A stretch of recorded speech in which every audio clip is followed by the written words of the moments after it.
Shalom sesamaku yang dikasihi Tuhan. Hari ini kita akan membaca dan mendengarkan seri Alkitab Kronologi. Selamat mendengarkan. Yosia berumur 8 tahun pada waktu ia menjadi raja, dan 31 tahun lamanya ia memerintah di Yerusalem.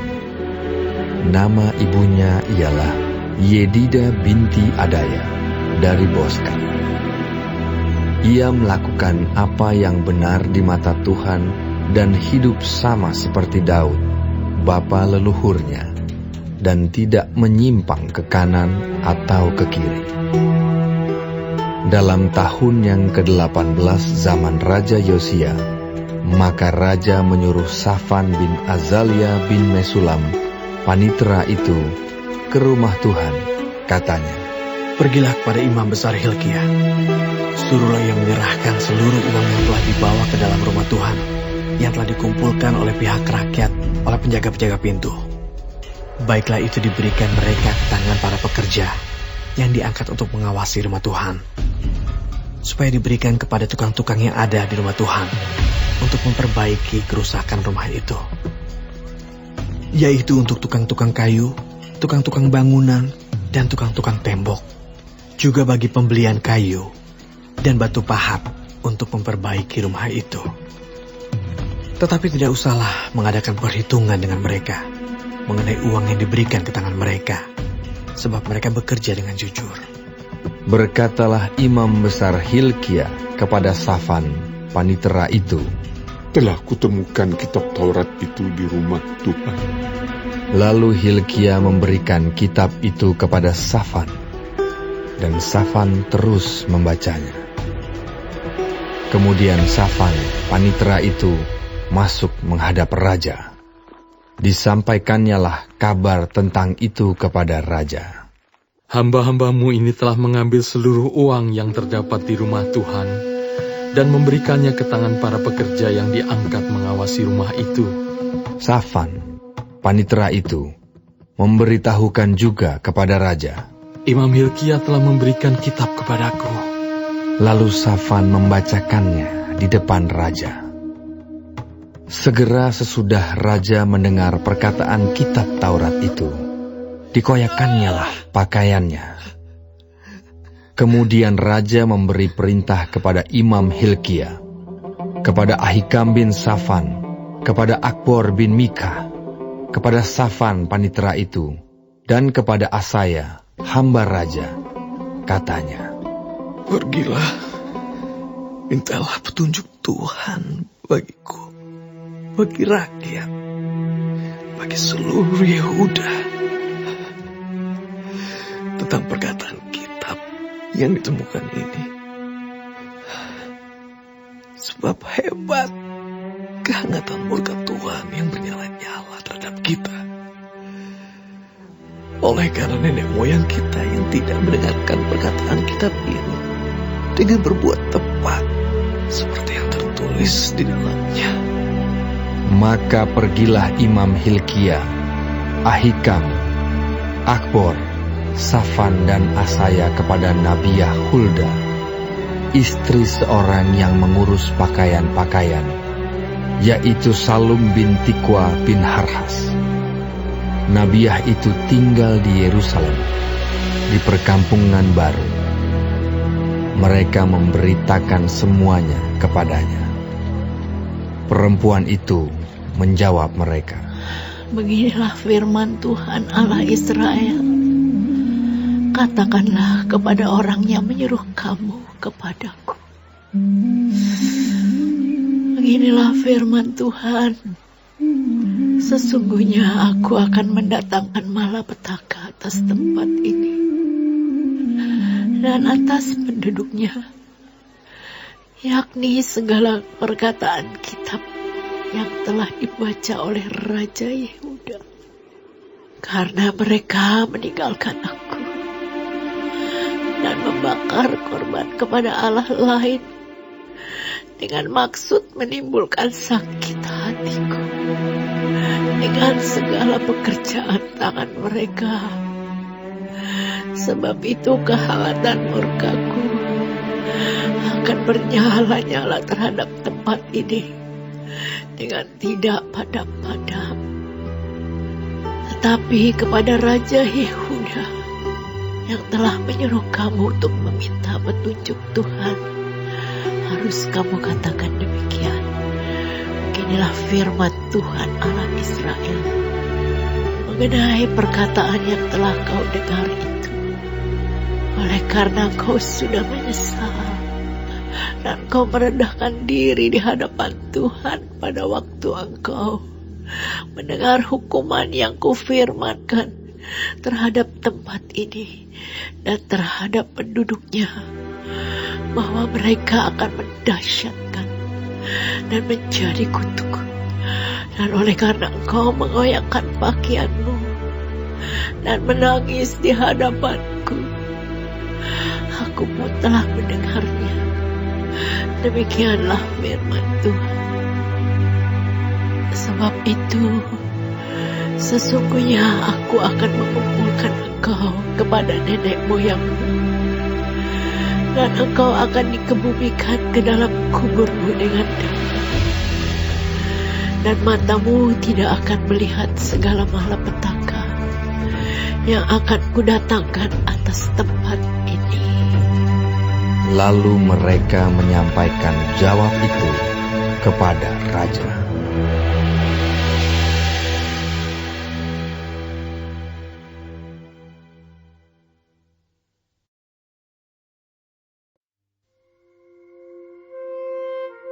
Sesudah itu raja menyuruh orang mengumpulkan semua tua-tua Yehuda dan Yerusalem.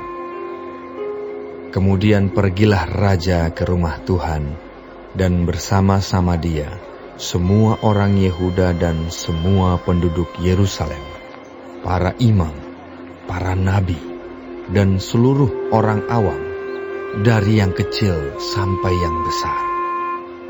Dengan didengar mereka, ia membacakan segala perkataan dari kitab perjanjian yang ditemukan di rumah Tuhan itu.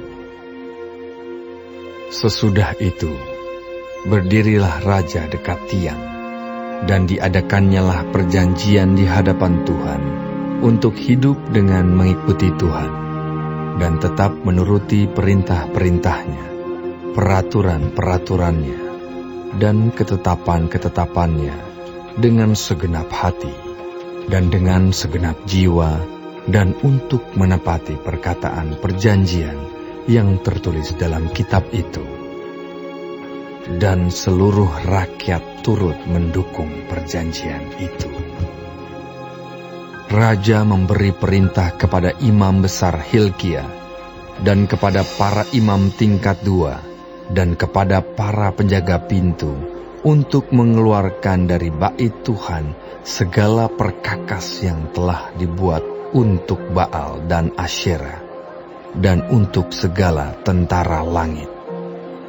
Lalu dibakarnyalah semuanya itu di luar kota Yerusalem, di padang-padang Kidron, dan diangkutnyalah abunya ke Betel.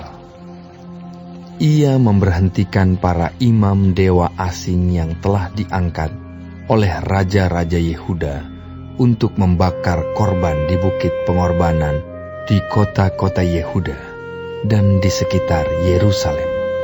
Juga orang-orang yang membakar korban untuk Baal, untuk dewa matahari, untuk dewa bulan, untuk rasi-rasi bintang, dan untuk segenap tentara langit.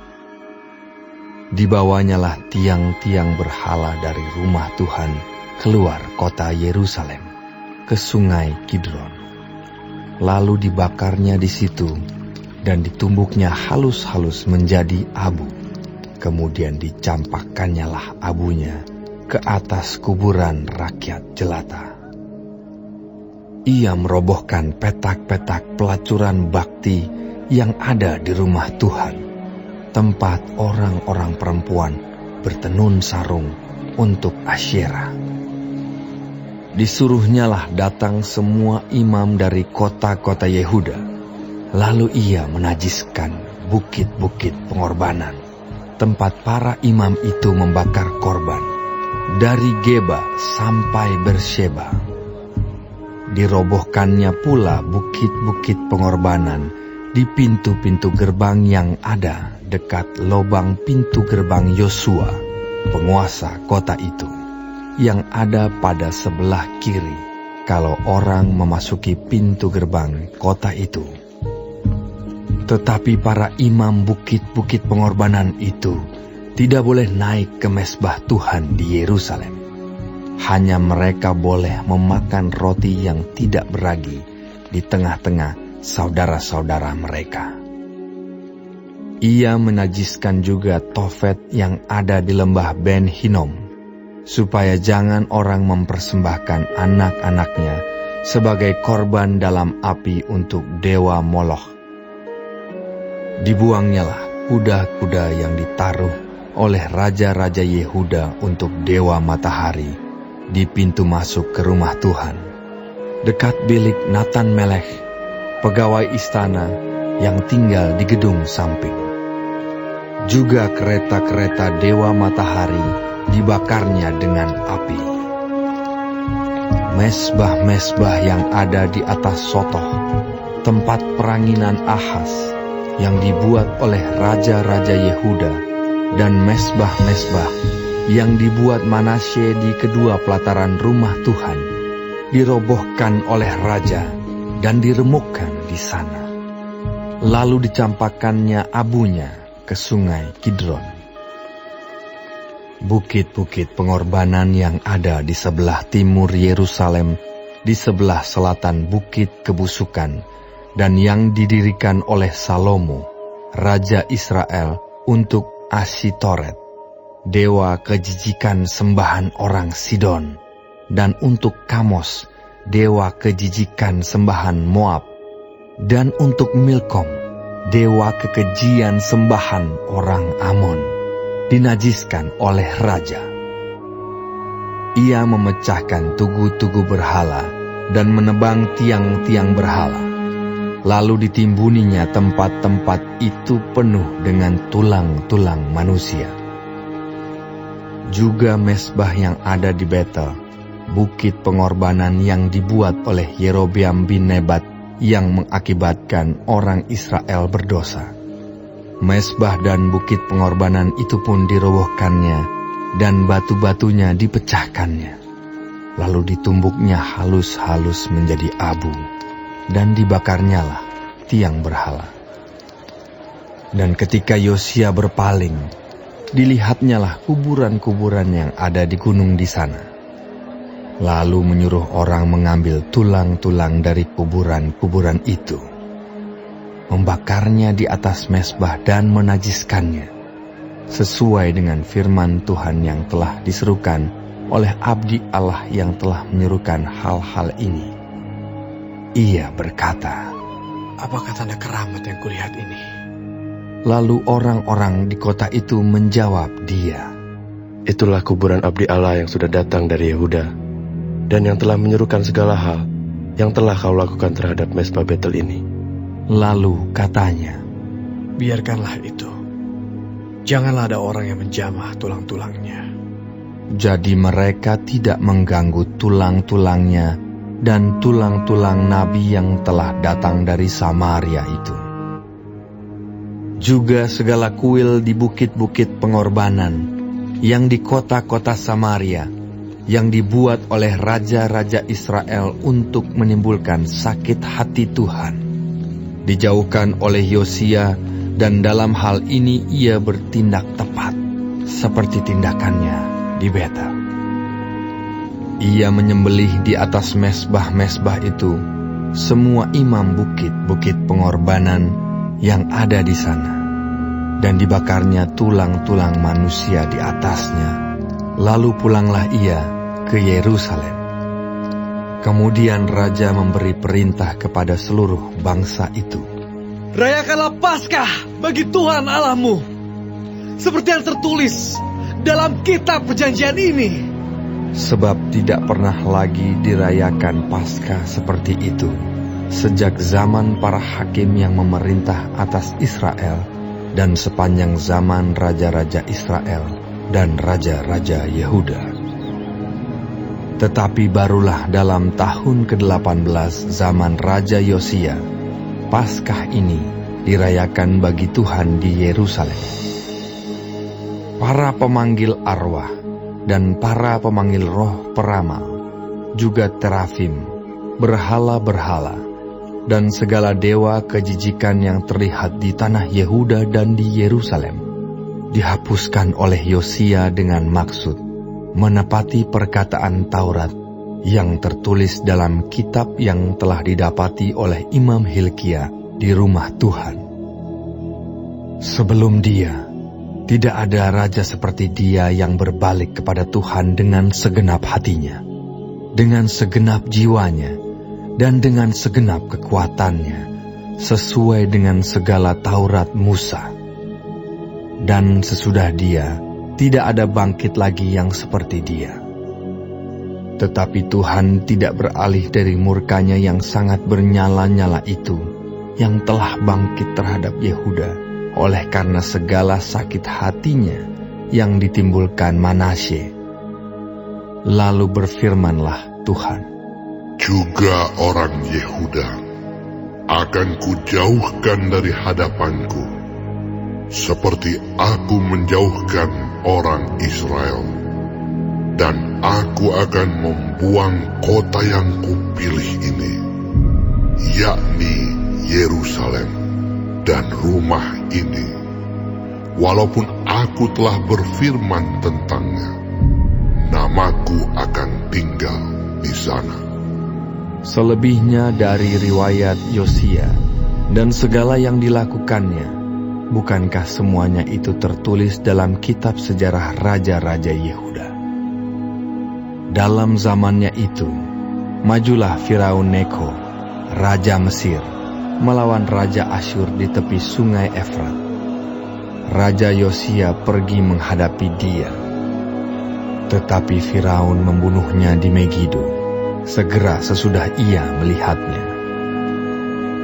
Pegawai-pegawainya mengangkut mayatnya dengan kereta dari Megido dan membawanya ke Yerusalem. Kemudian mereka menguburkannya dalam kuburnya sendiri.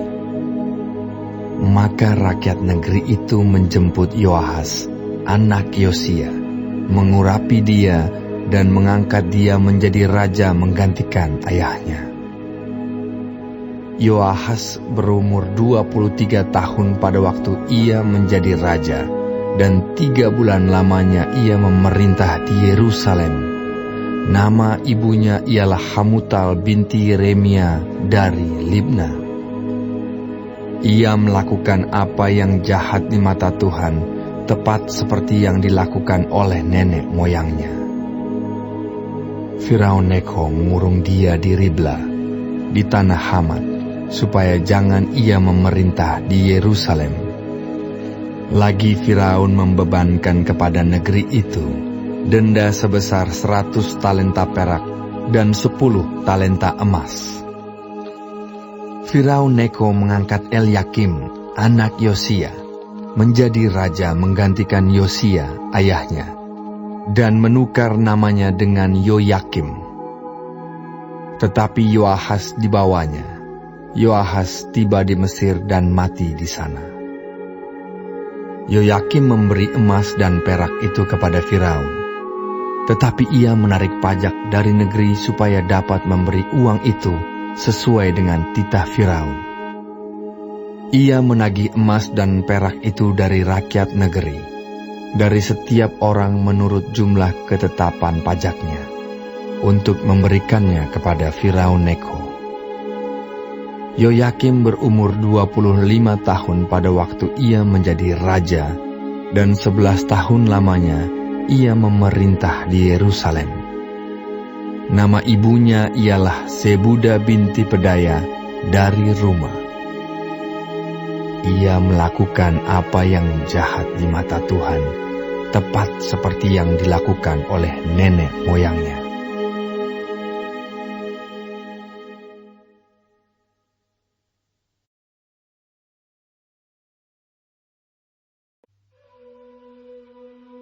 Yosia berumur 8 tahun pada waktu ia menjadi raja. Dan 31 tahun lamanya ia memerintah di Yerusalem. Ia melakukan apa yang benar di mata Tuhan dan hidup seperti Daud, bapa leluhurnya, dan tidak menyimpang ke kanan atau ke kiri. Pada tahun ke-8 dari pemerintahannya, ketika ia masih muda belia, ia mulai mencari Allah Daud, bapa leluhurnya. Dan pada tahun ke-12, ia mulai mentahirkan Yehuda dan Yerusalem daripada bukit-bukit pengorbanan, tiang-tiang berhala, patung-patung pahatan, dan patung-patung tuangan. Mezbah-mezbah para Baal dirobohkan di hadapannya. Ia menghancurkan pedupaan-pedupaan yang ada di atasnya. Ia meremukkan dan menghancur luluhkan tiang-tiang berhala, patung-patung pahatan, dan patung-patung tuangan, dan menghampurkannya ke atas kuburan orang-orang yang mempersembahkan korban kepada berhala-berhala itu. Tulang-tulang para imam dibakarnya di atas mezbah-mezbah mereka. Demikianlah ia mentahirkan Yehuda dan Yerusalem. Juga di kota-kota Manasye, Efraim dan Simeon, sampai di kota-kota Naftali, yang di mana-mana telah menjadi reruntuhan. Ia merobohkan segala mezbah dan tiang berhala, meremukkan segala patung pahatan, serta menghancur luluhkannya, dan menghancurkan semua pedupaan di seluruh tanah Israel. Sesudah itu, ia kembali ke Yerusalem. Pada tahun ke-18 dari pemerintahannya, setelah selesai mentahirkan negeri dan rumah Tuhan, ia menyuruh Safan bin Azalia dan Maaseya penguasa kota, serta Yoah bin Yoahas, bendahara negara, untuk memperbaiki rumah Tuhan Allahnya. Maka datanglah mereka kepada imam besar Hilkia, dan menyerahkan kepadanya uang yang telah dibawa ke rumah Allah, dan yang telah dikumpulkan oleh orang-orang Lewi, yakni oleh para penjaga pintu, dan dari orang-orang Manasye dan Efraim, dan dari semua orang yang masih tinggal dari Israel, pula dari seluruh orang Yehuda dan Benyamin, dan dari penduduk Yerusalem. Uang itu diberikan mereka ke tangan para pekerja yang diangkat untuk mengawasi rumah Tuhan. Dan mereka itu yang bekerja dalam rumah Tuhan mengeluarkannya untuk membetulkan dan memperbaiki rumah itu. Mereka memberikannya kepada tukang-tukang kayu dan tukang-tukang bangunan, supaya tukang-tukang itu membeli batu pahat dan kayu untuk tupai-tupai, dan untuk memasang balok-balok pada gedung-gedung yang oleh raja-raja Yehuda dibiarkan roboh. Orang-orang itu melakukan pekerjaan itu dengan setia. Orang-orang yang diangkat menjadi pengawas mereka ialah Yahat dan Obaja, orang-orang Lewi dari Bani Merari, sedangkan Zakaria dan Mesulam dari Bani Kehat mengepalai semua. Dan semua orang Lewi yang pandai memainkan alat-alat musik mengepalai kuli-kuli dan mengiringi semua tukang dalam pekerjaan apapun. Dari antara orang-orang Lewi itu, ada yang menjadi panitera, pengatur, atau penunggu pintu gerbang. ketika mereka mengeluarkan uang yang telah dibawa ke rumah Tuhan, Imam Hilkia menemukan kitab Taurat Tuhan yang diberikan dengan perantaraan Musa. Maka berkatalah Hilkia kepada Safan, panitera negara itu, Aku telah menemukan kitab Taurat di rumah Tuhan. Lalu Hilkia memberikan kitab itu kepada Safan, dan Safan membawa kitab itu kepada raja. Ia juga menyampaikan kabar kepada raja, Segala sesuatu yang ditugaskan kepada hamba-hambamu telah mereka laksanakan. Mereka telah mengambil seluruh uang yang terdapat di rumah Tuhan dan memberikannya ke tangan para pengawas dan para pekerja. Safan panitera negara itu memberitahukan juga kepada raja, Imam Hilkia telah memberikan kitab kepadaku. Lalu Safan membacakan sebagian di depan raja. Segera sesudah raja mendengar perkataan Taurat itu, dikoyakkannyalah pakaiannya. Kemudian raja memberi perintah kepada Hilkia, kepada Ahikam bin Safan, kepada Abdon bin Mikha, kepada Safan panitera negara itu, dan kepada Asaya hamba raja, katanya, Pergilah, mintalah petunjuk Tuhan bagiku, bagi yang masih tinggal di Israel dan di Yehuda, tentang perkataan kitab yang ditemukan ini. Sebab hebat kehangatan murka Tuhan yang dicurahkan kepada kita, oleh karena nenek moyang kita tidak memelihara firman Tuhan dengan berbuat tepat, seperti yang tertulis dalam kitab ini. Maka pergilah Hilkia dengan orang-orang yang disuruh raja kepada Nabiah Hulda, istri seorang yang mengurus pakaian-pakaian, yaitu Salum bin Tokat bin Hasra, penunggu pakaian-pakaian. Nabiah itu tinggal di Yerusalem, di perkampungan baru. Mereka berbicara kepadanya sebagaimana yang diperintahkan. Perempuan itu menjawab mereka, Beginilah firman Tuhan Allah Israel. Katakanlah kepada orang yang menyuruh kamu kepadaku. Beginilah firman Tuhan.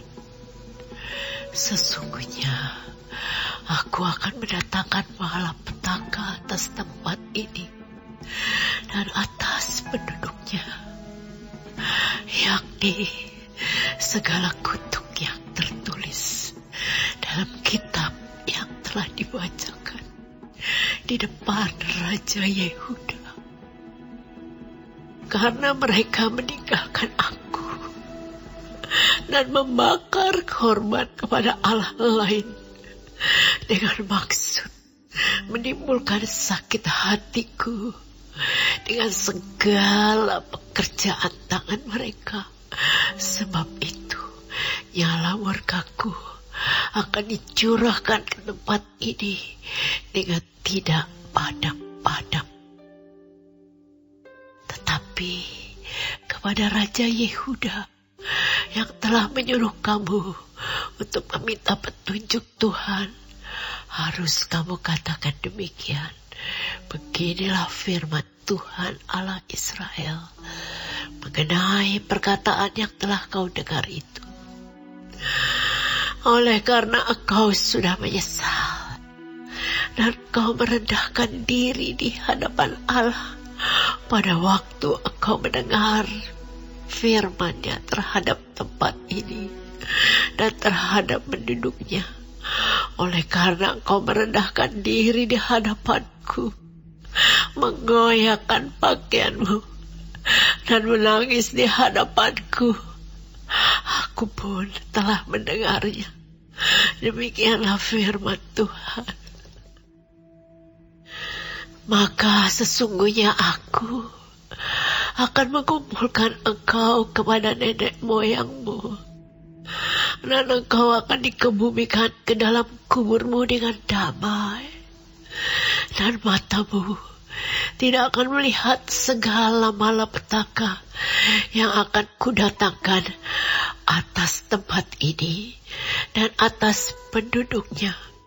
Lalu mereka menyampaikan jawab itu kepada raja.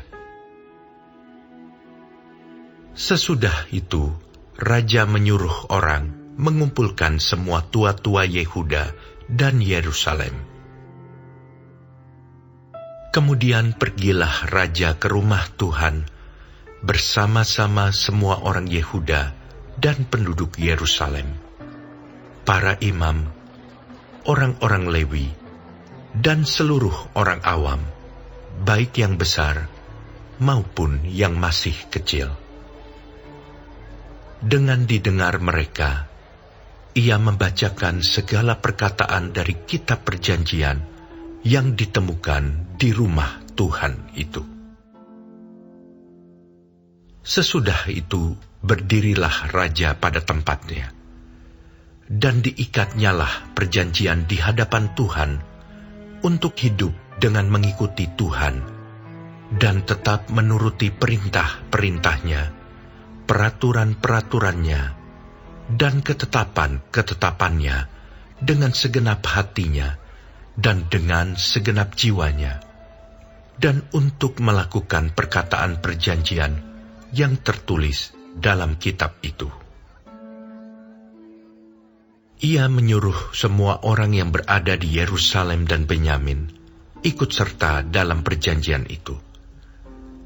Dan penduduk Yerusalem berbuat menurut perjanjian Allah, yakni Allah nenek moyang mereka.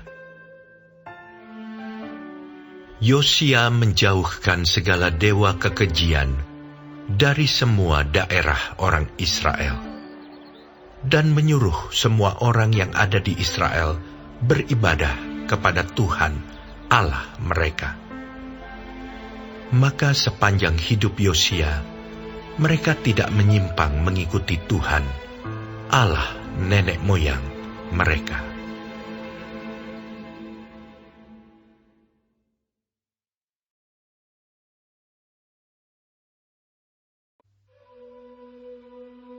Kemudian Yosia merayakan Paskah bagi Tuhan di Yerusalem. Domba Paskah disembelih pada tanggal 14 bulan yang pertama. Ia menetapkan tugas para imam dan mendorong mereka menunaikan tugas jabatannya dalam rumah Tuhan. Berkatalah ia kepada orang-orang Lewi yang adalah pengajar seluruh Israel dan orang-orang kudus Tuhan.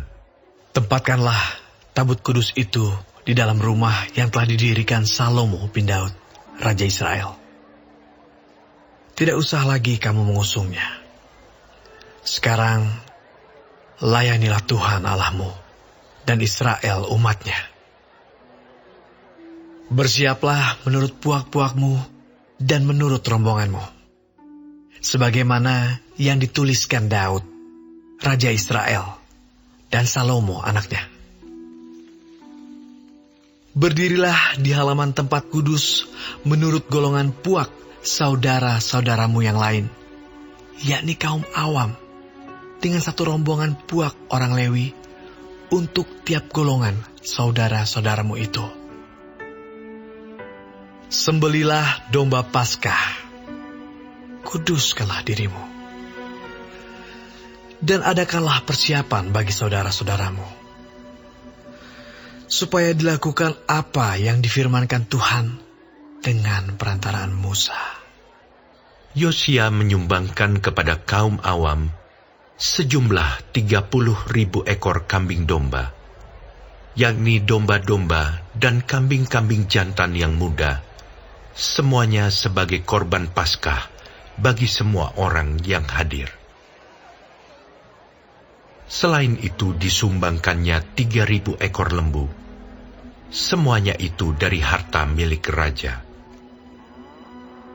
Juga para panglimanya memberi sumbangan sukarela kepada rakyat, para imam, dan orang-orang Lewi. Kemudian Hilkia, Zakaria, dan Yehiel, para pemuka rumah Allah, memberi kepada para imam 2.600 ekor kambing domba sebagai korban Paskah, dan selain itu 300 ekor lembu. Lalu Konanya dan kedua saudaranya, Semaya dan Netaneel, serta Hasabia, Yeiel, dan Yozabat, para pemimpin orang-orang Lewi, menyumbangkan kepada orang-orang Lewi 5.000 ekor kambing domba sebagai korban Paskah, dan selain itu 500 ekor lembu. Setelah upacara ibadah disiapkan, berdirilah para imam pada tempatnya, dan orang-orang Lewi menurut rombongannya, sesuai dengan perintah raja. Maka disembelihlah domba Paskah, dan para imam menyiramkan darah yang mereka terima dari orang-orang Lewi, sedang orang-orang Lewi menguliti domba itu. Tetapi mereka memisahkan korban bakaran untuk diserahkan kepada kaum awam menurut golongan puak mereka, supaya dipersembahkan kepada Tuhan sebagaimana tertulis dalam kitab Musa. Demikian pula dilakukan mereka dengan lembu-lembu. Kemudian mereka memasak domba Paskah di atas api, sesuai dengan peraturan. Sedang persembahan-persembahan kudus, mereka masak dalam kuali, belanga, dan pinggan, lalu membawanya cepat-cepat kepada segenap kaum awam. Kemudian mereka menyediakannya bagi dirinya dan bagi para imam, karena para imam, yakni anak-anak Harun, sampai malam hari sibuk mempersembahkan korban bakaran dan segala lemak. Oleh sebab itu, orang-orang Lewi menyediakannya bagi dirinya dan bagi para imam, yakni anak-anak Harun. Para penyanyi, yakni Bani Asaf, ada pada tempat mereka, sesuai dengan perintah Daud, Asaf, Heman, dan Yedutun, pelihat raja itu. Juga para penunggu pintu gerbang ada pada tiap-tiap pintu gerbang. Mereka tidak usah meninggalkan tugas mereka, karena saudara-saudara mereka, orang-orang Lewi, menyediakannya untuk mereka. Demikianlah seluruh upacara ibadah bagi Tuhan disiapkan pada hari itu untuk merayakan Paskah dan untuk mempersembahkan korban bakaran di atas mezbah Tuhan, sesuai dengan perintah Raja Yosia. Pada waktu itu, orang Israel yang hadir di situ merayakan Paskah dan Hari Raya Roti Tidak Beragi selama 7 hari. Paskah semacam itu tidak pernah lagi dirayakan di Israel sejak Nabi Samuel. Seorang pun di antara raja-raja orang Israel tidak pernah merayakan Paskah seperti yang dirayakan Yosia dengan para imam dan orang-orang Lewi, dengan seluruh orang Yehuda dan Israel yang dapat hadir, dan dengan penduduk Yerusalem. Paskah itu dirayakan pada tahun ke-18 pemerintahan Yosia. Kemudian daripada semua ini, setelah Yosia memperbaiki rumah Tuhan, majulah Neko, Raja Mesir, hendak berperang di Karkemis, di tepi sungai Efrat. Yosia keluar menghadapinya. ia mengirim utusan kepada Yosia dengan pesan, "Apakah urusanmu dengan aku, Raja Yehuda? Saat ini aku tidak datang melawan engkau, tetapi melawan keluarga raja yang sedang kuperangi. Allah memerintahkan aku supaya segera bertindak. Hentikanlah niatmu menentang Allah yang menyertai aku, supaya engkau jangan dimusnahkannya." Tetapi Yosia tidak berpaling daripadanya, melainkan menyamar untuk berperang melawan dia.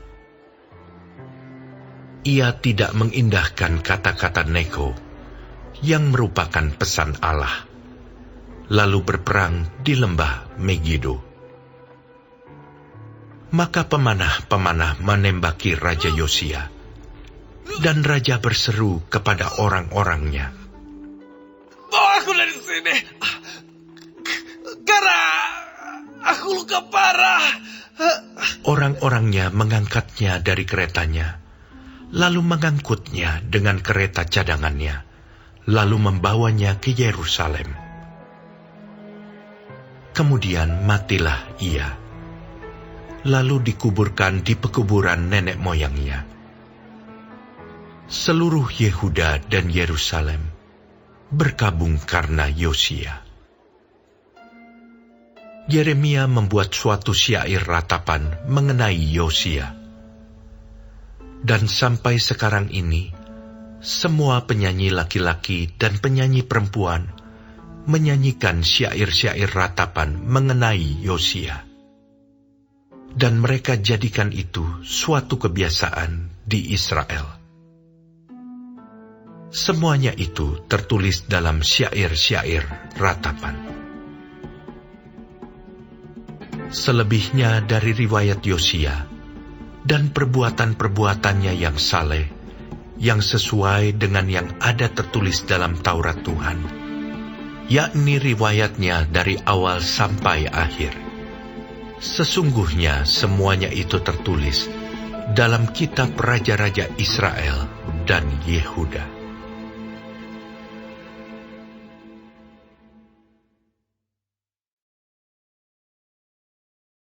Hari ini kita telah mendengarkan seri Alkitab Kronologi.